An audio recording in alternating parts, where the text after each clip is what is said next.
Hello दोस्तों, नमस्कार आप सभी को। आज इस 13वें दिन के वीडियो में आप सभी का स्वागत है। आज मैं आपको जून 2005 में जो नेट जेआरएफ का पेपर हुआ था उसमें से 20 महत्वपूर्ण प्रश्नों को हल कराऊंगा। ठीक है, तो ये वीडियो पूरा ज़रूर देखिएगा और यदि अभी तक आपने इस चैनल को सब्सक्राइब नहीं किया है तो सब्सक्राइब कर लीजिए, जिससे कि आने वाली सभी इंफॉर्मेटिव वीडियोज़ आपको सबसे पहले मिल सके। ठीक है, तो आइए शुरू करते हैं। तो आज का पहला प्रश्न है, पंचम वर्जित राग है। किस राग में पंचम स्वर प स्वर वर्जित होता है? वो है पुरिया राग। ठीक है, पुरिया राग में पंचम स्वर वर्जित होता है। फिर इसके बाद नेक्स्ट है, रे प ऋषभ और पंचम वर्जित राग है।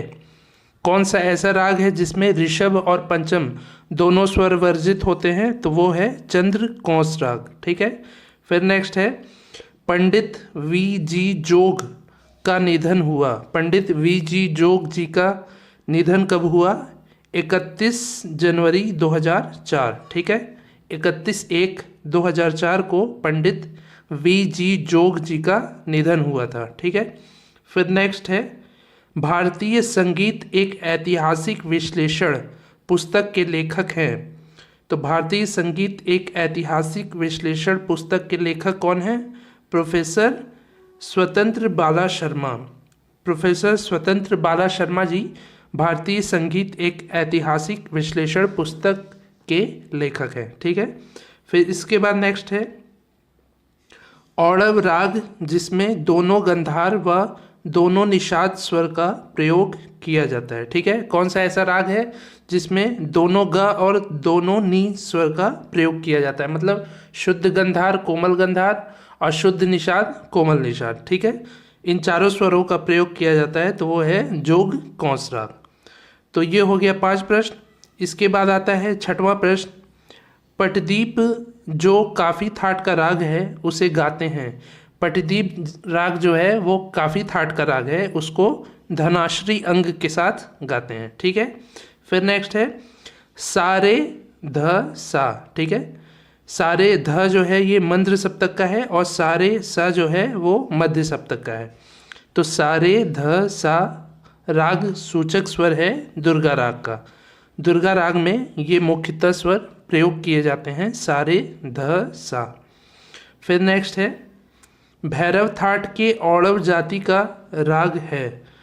कौन सा ऐसा राग है जिसमें भैरव थाट का यूज़ होता है और औड़व जाति का यूज़ होता है? मतलब कि उसमें केवल 5 स्वरों का उपयोग होता है, तो वो है गुड़कली राग। गुड़कली राग भैरव थाट से जन्मा है और इसमें 5 स्वरों का यूज़ होता है। ठीक है, फिर इसके बाद नेक्स्ट है, राग जिसमें कोमल निषाद स्वर को आंदोलित व गमक के साथ प्रयोग किया जाता है।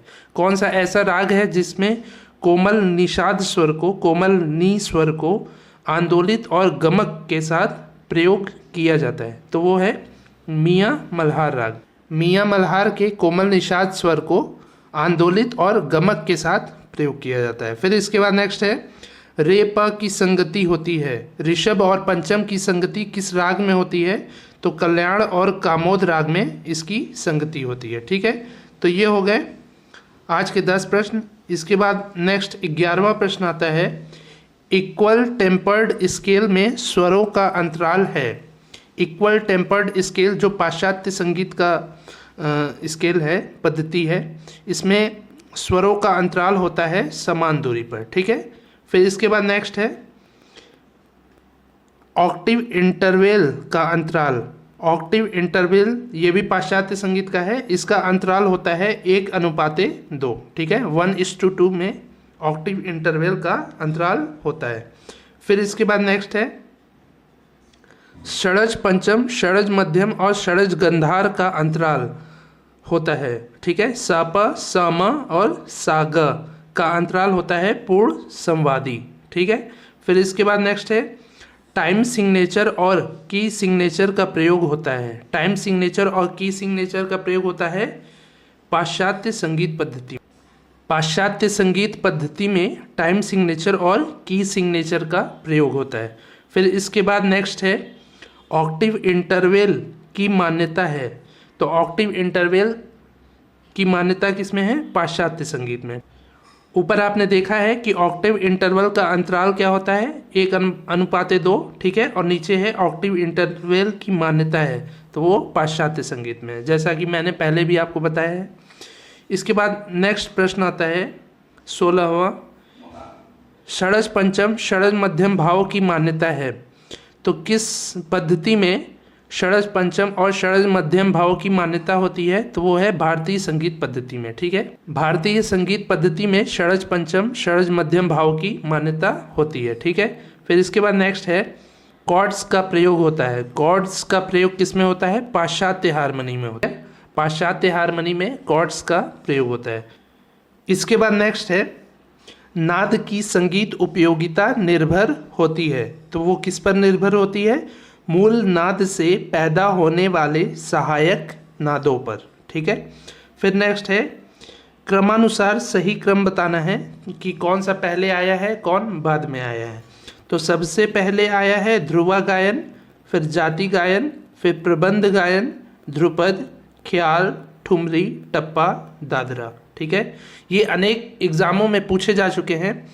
पिछली वीडियोस यदि आपने देखा हो तो मैंने नेट जेआरएफ जून 2007 के पेपर में भी आपको ये प्रश्न हल कराया था और ये 2005 के पेपर में भी आ गया है। तो ये आने वाले एग्जाम्स में भी ज़रूर पूछे जाएंगे क्योंकि ये इम्पॉर्टेंट क्वेश्चंस हैं जो प्रत्येक एग्ज़ाम में पूछे ही जाते हैं, ठीक है। तो ये सही क्रम मैंने आपको बताया है कि सबसे पहले आया है ध्रुवा गायन, फिर जाति गायन, फिर प्रबंध गायन, फिर ध्रुपद, ख्याल, ठुमरी, टप्पा और लास्ट में दादरा। ये क्रम आप याद कर लीजिएगा। इसके बाद नेक्स्ट प्रश्न है काल क्रमानुसार सही क्रम बताना है। इसमें भी सही क्रम बताना है कि कौन पहले आया है कौन बाद में। तो सबसे पहले आया था गुरुकुल पद्धति, ठीक है। प्राचीन काल में गुरुकुल पद्धति चलता था। फिर गुरु शिष्य परंपरा का शुभारंभ हुआ। फिर उसके बाद आया दरबारी संगीत, जब राजा महाराजा आए उसमें दरबारी संगीत का यूज़ होने लगा। फिर घराना पद्धति आ गया, ठीक है, घराना परंपरा। फिर संस्थागत शिक्षण पद्धति, लास्ट में आया संस्थागत शिक्षण पद्धति। तो सबसे पहले आया गुरुकुल पद्धति, फिर गुरु शिष्य परंपरा पद्धति, फिर दरबारी संगीत शुरू हुआ, फिर घराना परंपरा शुरू हुआ, फिर संस्थागत शिक्षण पद्धति लास्ट में आया। तो ये हो गए आज के 20 प्रश्न। उम्मीद है आपको समझ में आया होगा। ऐसे ही और भी इंफॉर्मेटिव वीडियोस आगे भी देखने के लिए आप इस चैनल से जुड़े रहें। इस चैनल को यदि अभी तक आपने सब्सक्राइब नहीं किया है तो सब्सक्राइब कर लें। और इसके पहले की 12 वीडियोस का लिंक नीचे डिस्क्रिप्शन में है, जिसमें विभिन्न परीक्षाओं में पूछे जाने वाले महत्वपूर्ण प्रश्नों को मैंने उसमें हल कराया है, ठीक है। यदि आपने उन वीडियोज़ को नहीं देखा हो तो डिस्क्रिप्शन में दिए हुए लिंक की सहायता से उन वीडियोज़ को भी देख सकते हैं और उन प्रश्नों को भी अच्छे से देख सकते हैं, सीख सकते हैं, ठीक है। तो ये वीडियो पूरा देखने के लिए आपका बहुत बहुत धन्यवाद। Thank you so much.